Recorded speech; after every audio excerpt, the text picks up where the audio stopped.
Bismillahirrahmanirrahim. Assalamualaikum warahmatullahi wabarakatuh. Alhamdulillahirrabbilalamin. Wa binasta'in wa ala umuri dunya waddin. Wassalatu wassalamu ala asrofil mursalin Sayyidina Muhammadin wa ala alihi wa sahbihi ajmain amma ba'du.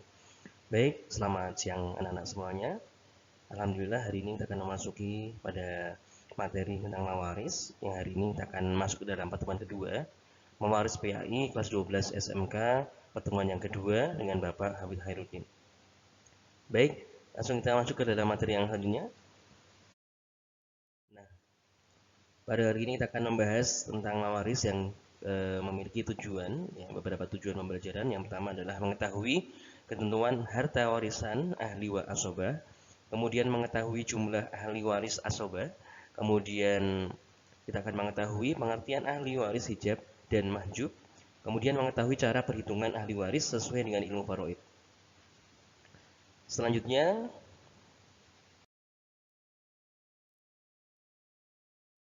kita akan melihat beberapa pengertian mengenai ketentuan pembagian harta warisan, kemudian apa itu ahli waris asobah, kemudian ahli waris asobah yang kita ketahui adalah yakni ahli waris yang mendapatkan seluruh sisa harta dan dapat memperoleh seluruh harta jika tidak ada ahli waris zawil furud. Nah, sekarang kita melihat bagaimana pembagian daripada asobah, ya. Pertama adalah asobah bin nafsih, yaitu ahli waris yang menjadi asobah karena dirinya sendiri tanpa dipengaruhi ahli waris yang lainnya. Kemudian yang kedua adalah asobah bil ghair bi ghairihi, yaitu ahli waris yang menjadi asobah karena adanya ahli waris lainnya. Kemudian yang selanjutnya adalah asobah ma'al ghair, yakni ahli waris yang menjadi asobah bersama dengan ahli waris lainnya. Kemudian kita akan melihat ahli waris dari asobah tersendiri. Kalau tadi kita melihat pengertiannya, sekarang kita melihat apa itu pembagian daripada ahli warisnya. Yang pertama adalah asobah binafsi. Siapa aja? Yang pertama adalah anak cucu, anak laki-laki, kedua cucu anak laki-laki dari anak laki-laki, ketiga bapak, 4 kakek, 5 saudara laki-laki kandung, 6 saudara laki-laki sebapak, 7 anak laki-laki dari saudara laki-laki sekandung, 8 anak laki-laki dari saudara laki-laki sebapak, ke-9 paman sekandung, 10 paman sebapak, 11 anak laki-laki paman sekandung, 12 anak laki-laki paman sebapak, 13 lelaki yang memerdekakan mayat apabila dulu statusnya sebagai budak. Kemudian yang kedua adalah asobah bil ghairi. Apa itu? Nah, yang pertama adalah anak perempuan yang tertarik anak laki-laki, kedua cucu perempuan dari anak laki-laki, yang tertarik cucu lelaki dari anak laki-laki, ya. Kemudian yang ketiga adalah saudara perempuan sekandung yang tertarik dari saudara laki-laki sekandung. Keempat, yang terakhir adalah saudara perempuan sebapak yang tertarik dari saudara laki sebapak. Yang terakhir adalah asobah ma'al ghair. Yang pertama adalah saudara perempuan sekandung seseorang atau lebih bersama dengan anak atau cucu perempuan dari anak laki-laki baik seseorang atau lebih. Kedua, saudara perempuan sebapak seorang atau lebih bersama dengan anak atau cucu perempuan baik seorang atau lebih. Kemudian, nah, akan tetapi yang perlu diingat adalah sebelum harta disampaikan, maka hendaklah seluruh tanggungan sang mayat harus dipenuhi, ya, oleh ahli waris. Misalnya utang ataupun tanggung jawabnya setelah membayar seluruh tanggungan sang mayat baru dibagikan ahli warisnya. Jadi setelah selesai mengurusi untuk acara 7 harinan, 40 harinan, dia ngurusi utang piutang mayit, sisanya itu setelah selesai barulah dibagikan kepada ahli warisnya. Selanjutnya adalah tentang ahli waris hajib dan mahjub, gitu ya. Ahli waris hajib dan mahjub siapa itu? Nah, hajib ini adalah penghijab atau penghalangnya, penghalang. Kita lihat.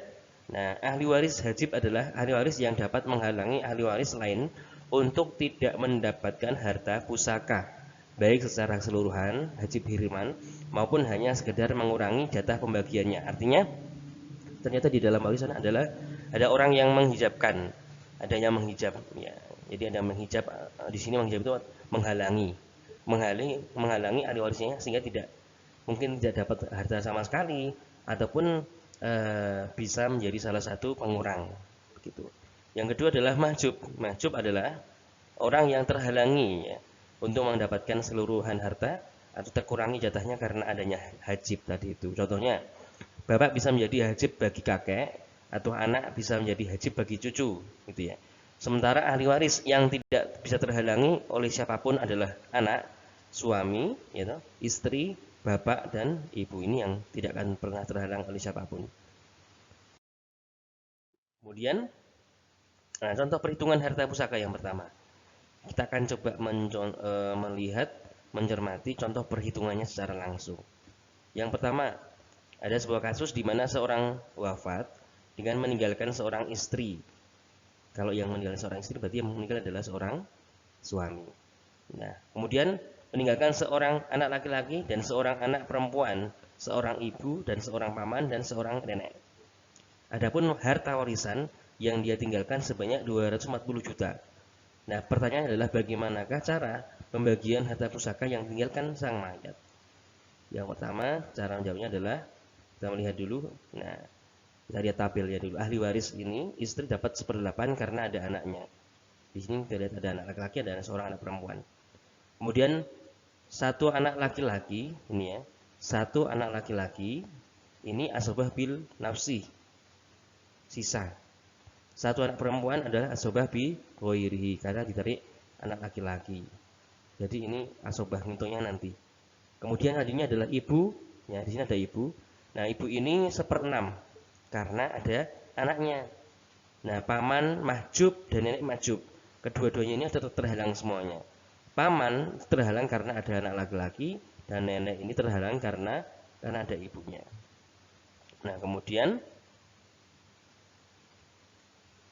cara menghitungnya adalah 1/8 dikali, ya 1/8 ini ada hitungan dari istri.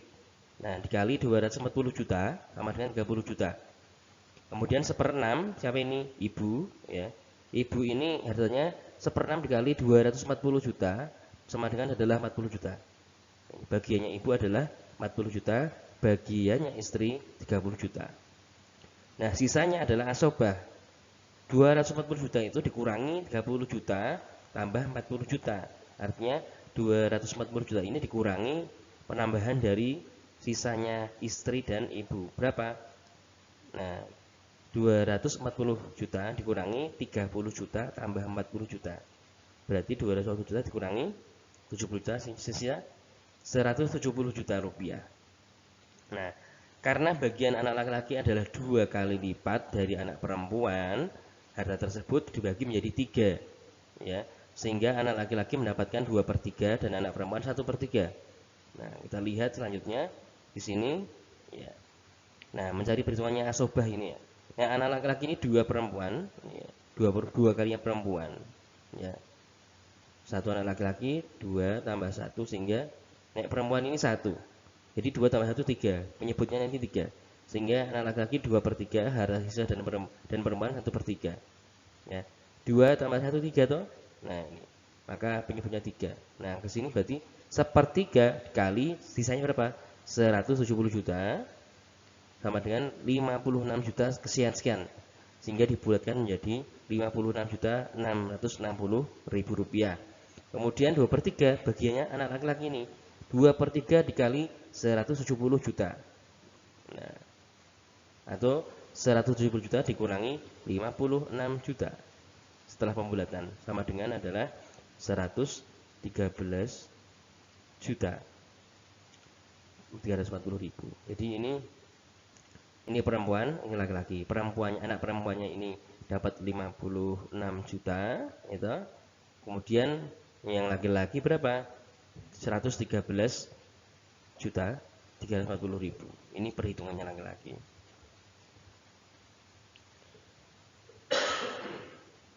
Nah, sehingga nanti ahli warisnya ini, yang kita lihat bagannya di sini agak tertutup. Ini hasilnya ini sama ya. Nah, selanjutnya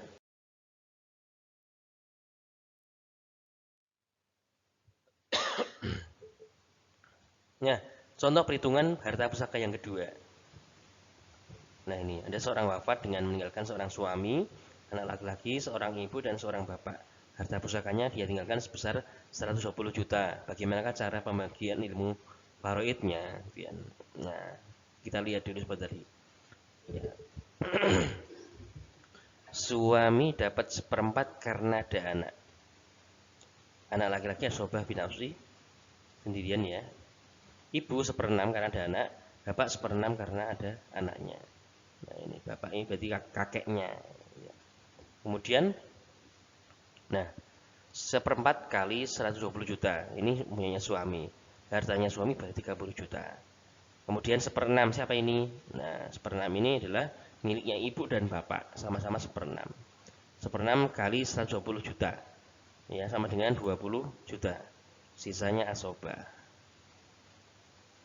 Nah berarti punya bapak, ibu dan bapak sama-sama 20 juta. Nah sehingga sisanya asobahnya buat si anak tadi itu 30 juta ini ya, tambah 2 kali 20 juta berarti 40 juta, berarti ini 70 juta gitu. 120 juta dikurangi 70 berarti 50 juta. Nanti sisanya anak adalah untuk 50 juta ya gitu. Ini kurang lebihnya contoh perhitungan harta pusaka.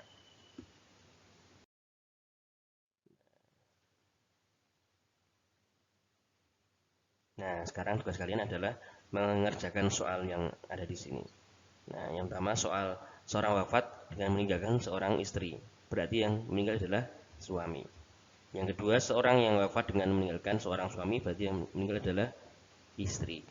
Gitu ya. Silakan dihitung semuanya nanti di dalam soal kalian. Terima kasih. Semoga bermanfaat. Assalamualaikum warahmatullahi wabarakatuh.